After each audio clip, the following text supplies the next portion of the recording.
बंद कर दिया।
इधर उधर मार रहे थे, तुम साले हमारे रोजी रोटी मार दिया।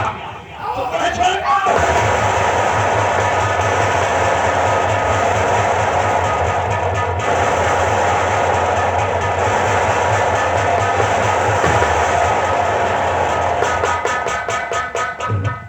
ये कौन लड़ाई है?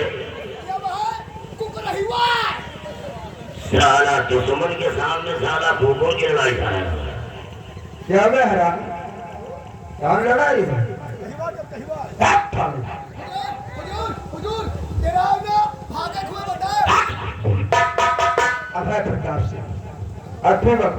अबे महिपाल, लग रहा कि नई नई मुलाकात हुई है और जो चीज हमें पसंद आ जाती है चला जाता है।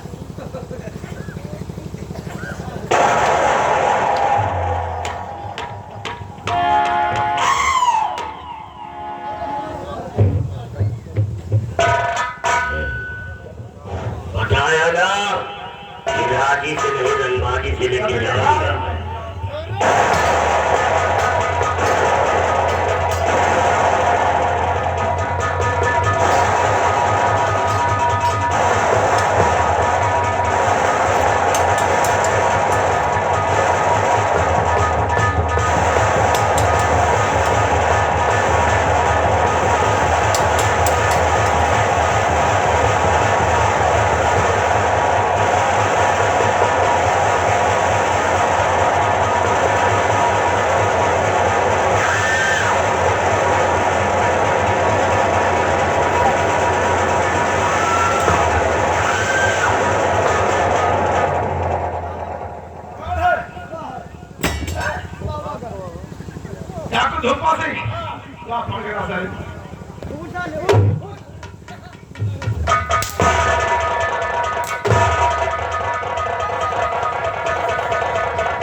पानी खेत में लगाया है और जो बाकी लगाया खेत में पानी लगाए है यार नौटंकी से कहाँ की नौटंकी है पंपा बोल कर।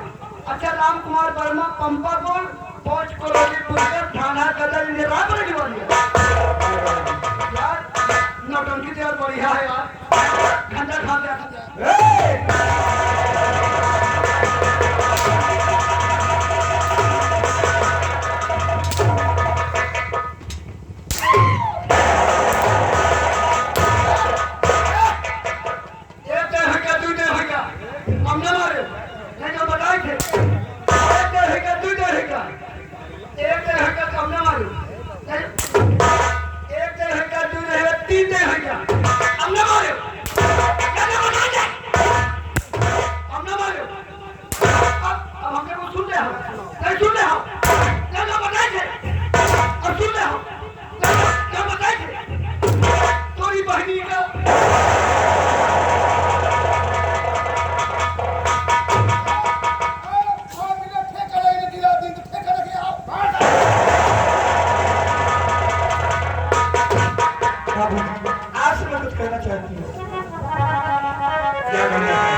जानना चाहती हूँ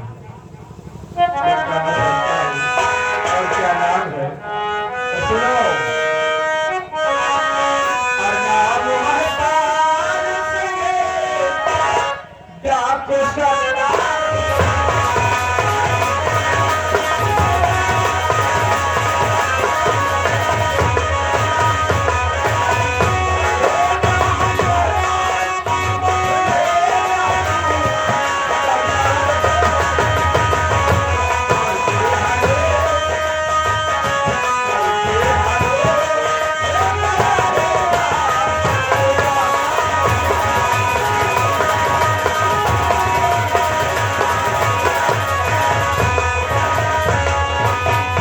मुझे लोग डाकू महतार से कहते हैं और हमारा काम है गरीबों की मदद करना। लेकिन बाबूजी, अगर आप हमारी बातों को बुरा न माने तो एक बात आज मैं आपसे कहना चाहती हूँ। क्या कहना चाहती हूँ?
एक बार जान लीजिए, मैं एक शादीशुदा हूँ, लेकिन मैं भी जानना चाहता हूँ कहाँ की रहने वाली हो।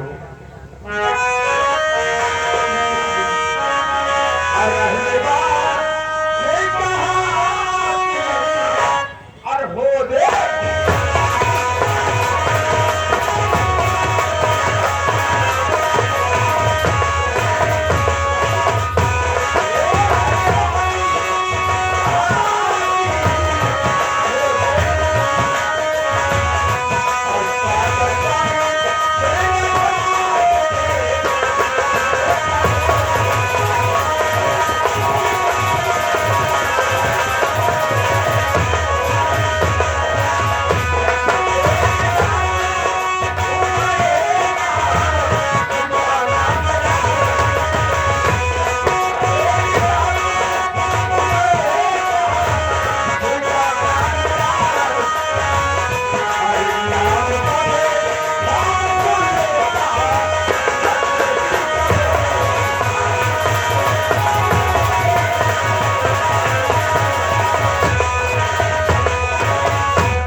मैं तुम्हारी कहानी को जानना चाहता हूँ कि तुम्हारी कहानी क्या है।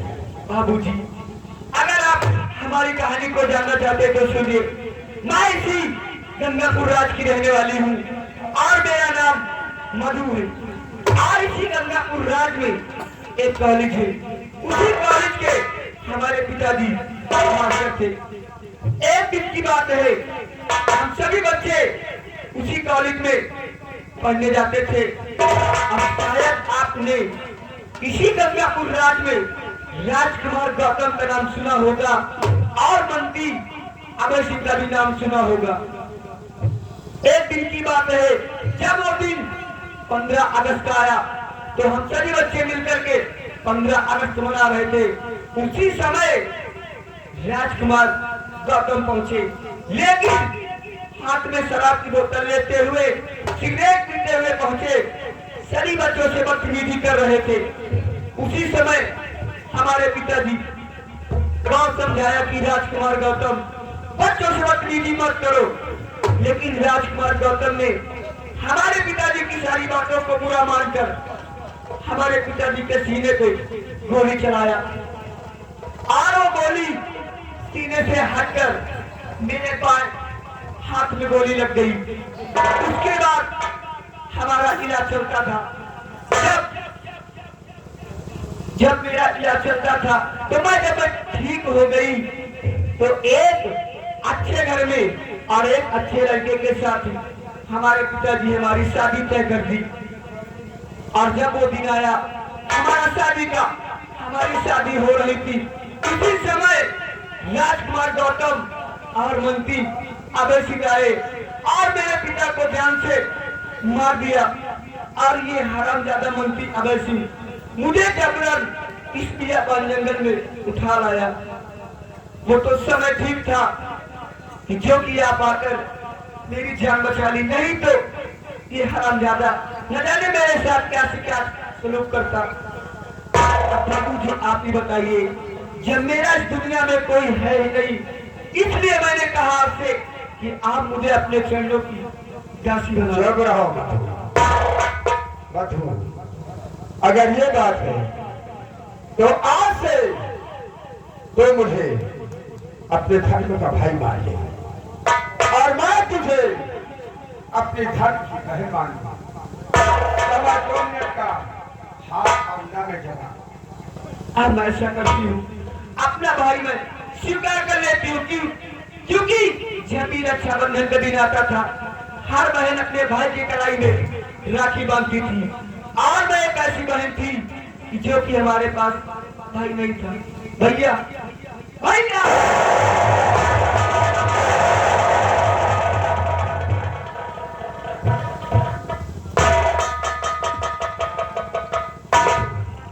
कहिए भैया। आवाज के बाद किसी में वो ताकत नहीं है जो कि हमारी बहन मधु की तरफ नजर उठा कर देगी। अगर नजर उठाने की कोशिश किया तो ये तेरा भाई ठाकुर महपाल सिंह उसकी दोनों आंख को छोड़ देगा। और रही बात शादी की, शादी तो तेरी मैं करा दूंगा। ये मधु कहिए भैया। एक बार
शोभा की बात हुई, शाह को बहन मिल गई और मधु को भाई मिल गया। चलिए आइए कहना गया हिमाचल चलते चलते, अरे नहीं है सीखो नहीं है तो साहुरवा, अरे नहीं है सीखो नहीं है तो साहुरवा,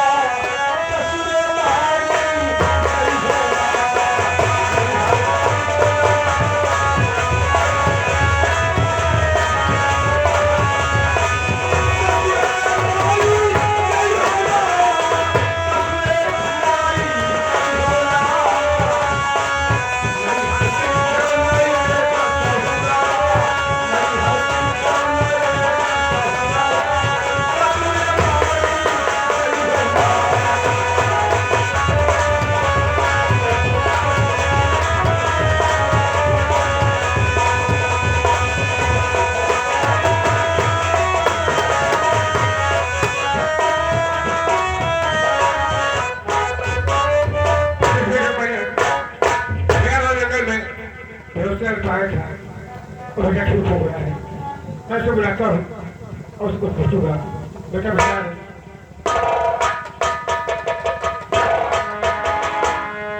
बेटा विशाल, मैं तुम्हें कुछ जानना चाहता हूँ। आप जाना क्या चाहते हैं? पढ़ाई का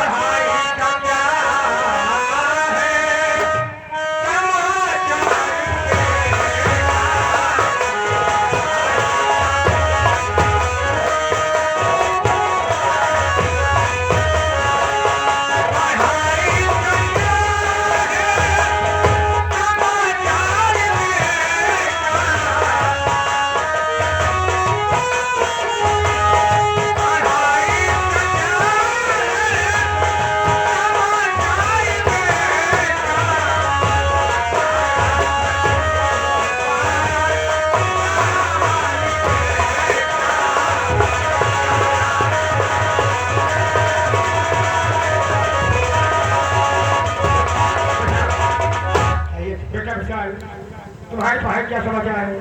आज तुम्हें नौकरी भारत में आना था, उसे क्या हुआ? पिताजी, अगर आप पढ़ाई मिशन जाना चाहते हैं तो सुनिए मैं आपसे सब कुछ बता रहा हूँ।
क्यों नहीं पिताजी? तुम्हें पुलिस इंस्पेक्टर नौकरी मिल रही है, ये मेरा आशीर्वाद हमेशा तुम्हारे साथ रहेगा।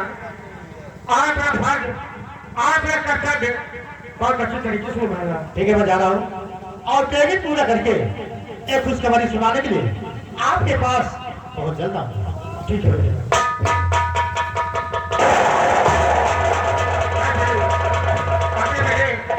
एंजॉय करता हूँ।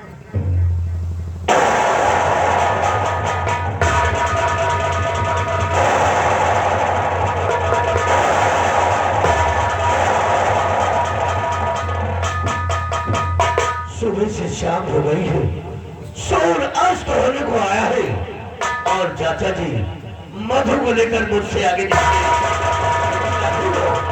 राज नहीं आएगा।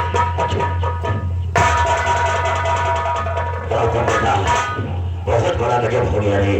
क्या हो गया? मारे तेरी मधु वो महल की तरफ आ रहा था कि वो रास्ते में साला डाकू महिपाल सिंह गिरोह लेकर के मिल गया और हमारे हाथ से साला मधु को छुड़ा ले गया। ना जाने मधु किस हालत में होगी, साला हमारे हाथ से मधु को छुड़ा ले गया। नहीं, अगर ऐसा हुआ है तो बहुत गलत हुआ है। मधु के बजाय पल राजमहल में नहीं रह सकता, क्योंकि सीधा कहता हूँ चारों तरफ मधु ही मधु मेरी आंखों के सामने दिखाई देती है। और तुम कहते हो कि मधु को डाकू महिपाल सिंह उठा ले गया है। किसान में होगी वो, कहाँ होगी वो, कहाँ होगी वो? जाओ तुम बेटा, मैं तेरी मधु को ढूंढ करके लाऊंगा, चाहे जमीन आसमान में करना पड़े। और मधु तेरी है तो तेरी होगी, मैं उसे ढूंढ करके लाऊंगा। तुम चिंता फिक्र मत करो बेटे। नहीं रुकना चाहता, इसी बात तो मैं राजमहल को छोड़कर जंगल की तरफ जा रहा हूँ। और जब तक राजमहल में मधु नहीं आएगी तब तक मैं जंगल से वापस नहीं आ रहा हूँ, वापस नहीं आऊंगा। जा रहा हूँ चाचा, मैं जा रहा।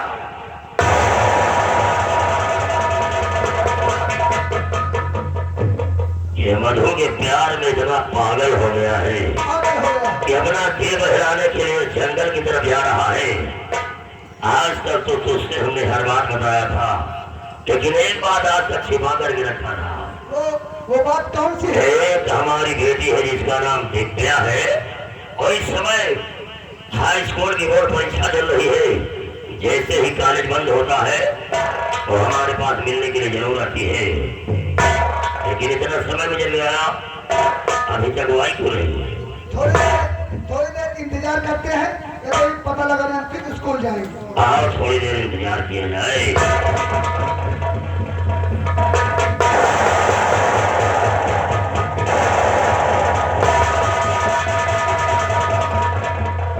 हाँ daddy. Welcome my dear daughter Divya, welcome. आओ मेरी प्रिय पुत्री, बोर्ड की परीक्षा कैसी चल रही बेटे? बहुत ही अच्छी चल रही है। लेकिन कॉलेज से कब आई हो?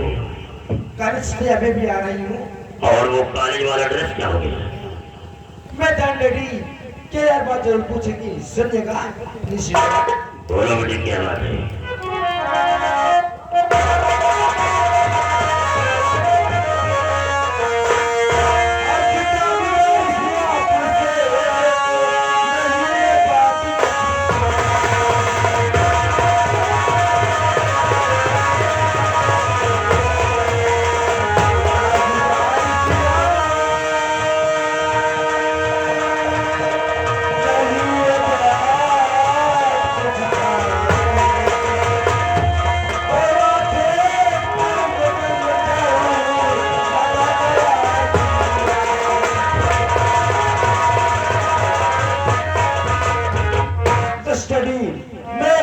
मेरी इच्छा है कि मैं शिकार खेल करके आऊँ। पढ़ाई पर ध्यान दो, शिकार खेलने के चक्कर में मत पड़ो। बोर्ड की परीक्षा चल रही है, अभी कुछ परीक्षा देने के लिए कुछ विषय भी बाकी पड़े हुए हैं। मेरा विश्वास करेगा, अभी पूरे कॉलेज में मैं टॉप करूंगी। तो जाओ शिकार खेलो, अपना दिल बजाओ, और सूर्यास्त होने के पहले अपने शाही महल वापस आ जाना। Love you daddy. जाओ बेटे।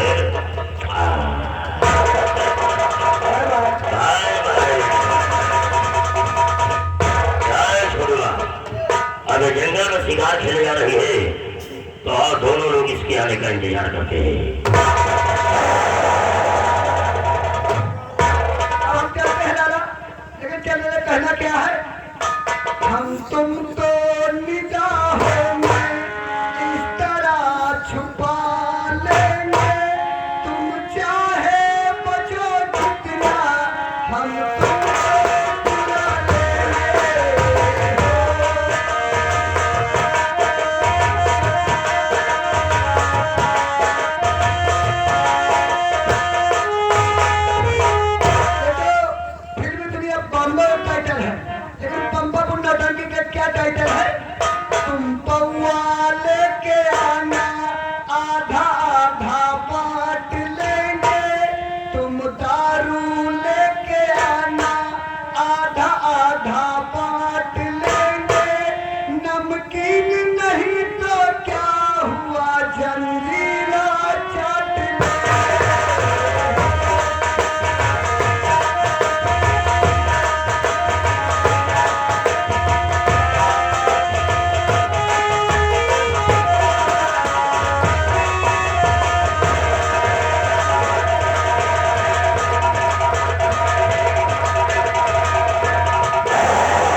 इतने महान ही मैंने एक ही बार कहा कि डैडी मुझे शिकार खेलने निकला है, इसलिए मैं सबसे पहले शिकार खेलती हूँ, उसके बाद हमने रात में जाऊंगा।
दिव्या, तुम यहाँ खेलती आसमान जंगल में क्या कर रही है?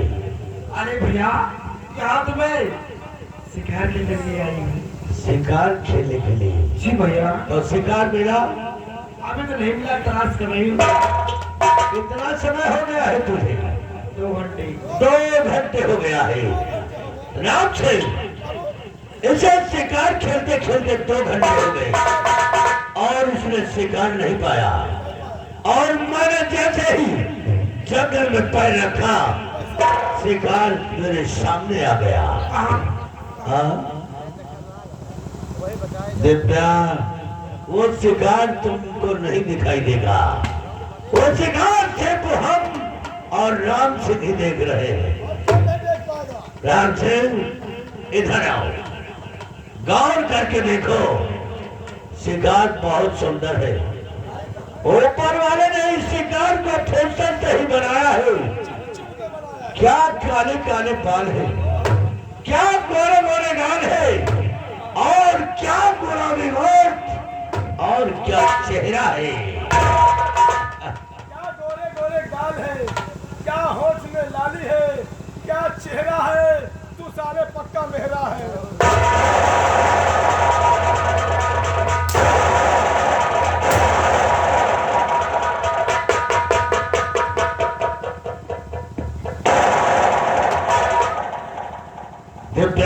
जी भैया। वास्तव में मैंने तुझे देख कर न जाने मेरे दिल को क्या होने लगा है।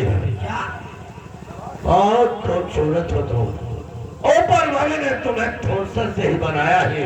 भैया देख कर तुमको मैं बिल्कुल दीवाना बन गया हूँ, और यही दिल कह रहा है कि तुम्हें अपनी बाहों में लूं और जी भर के तुमसे मैं प्यार करता रहूं।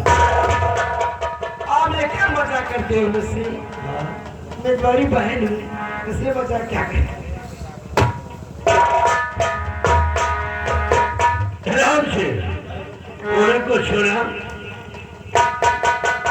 ये अपने को बता रही है कि मेरी बहन है, और शायद ये नहीं जानती है कि गौतम अनाथ है, तनहा है। गौतम के इस दुनिया में कोई नहीं है, सब मर गए हैं। माता पिता भाई बहन सब मर गए हैं। तो तुम कहाँ मेरी बहन हो सकती है? महतारी नहीं ना, न इनके भाई है, न इनके बाप है, सबके मरी है निर्वंशी।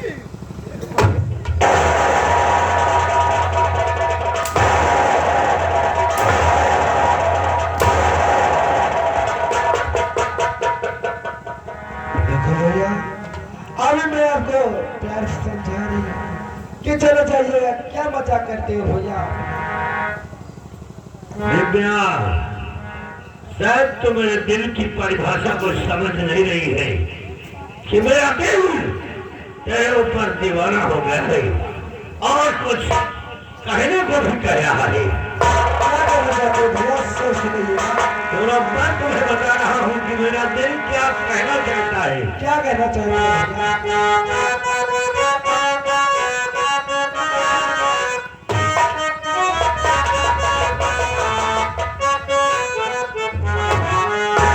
जब से देखा